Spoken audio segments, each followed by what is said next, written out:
নমস্কাৰ। আমাৰ নবৌ এয়া কাঠি কামি কাম জানে, তাকে অকণমান দেখাবলৈ ওলাইছোঁ। এয়া বৰ্তমান বিচনী বনাই আছে। বিচনীখন কেনেকৈ বনাইছে তাকে অকণমান দেখুৱাবলৈ লৈছোঁ। কেনেকৈ বিচনীখন বৈ আছে অকণমান দেখুৱাইছোঁ আপোনালোকক। আপোনালোকে চাব শেষলৈকে ভিডিঅ'টো, আৰু ভিডিঅ'টো কেনেকুৱা পাইছে কমেণ্টত জনাব।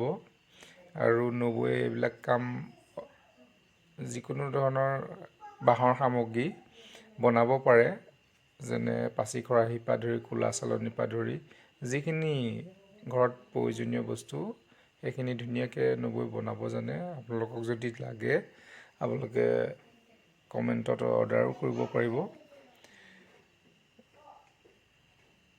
এয়া বৰ্তমান 100খন বিচনী বনাবলৈ অৰ্ডাৰ লৈ থৈছে নবৌয়ে। এয়া এতিয়া তাতে ব্যস্ত হৈ আছে নবৌ। নবৌ অকল কাঠি কামি কৰাতে বুলি নহয়, নিজৰ হাতৰ কাম গোটেইখিনিয়ে জানে। বোৱা কটাৰ পৰা ধৰি ৰোৱা তোলাৰ পৰা ধৰি ৰন্ধা বঢ়াৰ পৰা গোটেইবোৰ কামতে নবৌ পাকৈত।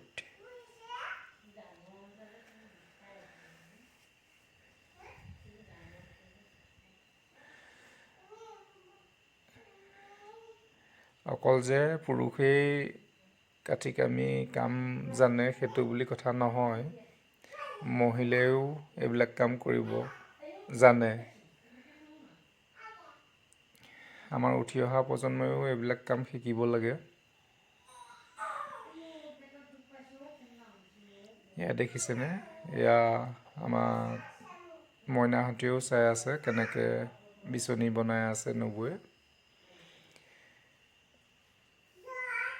আমাৰ উঠি অহা প্ৰজন্মকো এইখিনি হাতৰ বিদ্যা শিকাব লাগে। আমাৰ হাতৰ বিদ্যা থাকিলে আমাৰ মৰণ নাথাকে। যিহেতু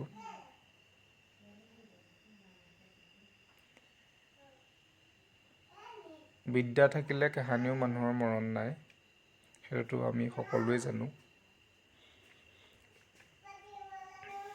এয়া দেখিছেনে কি ধুনীয়াকৈ বৈ আছে বিচনীখন।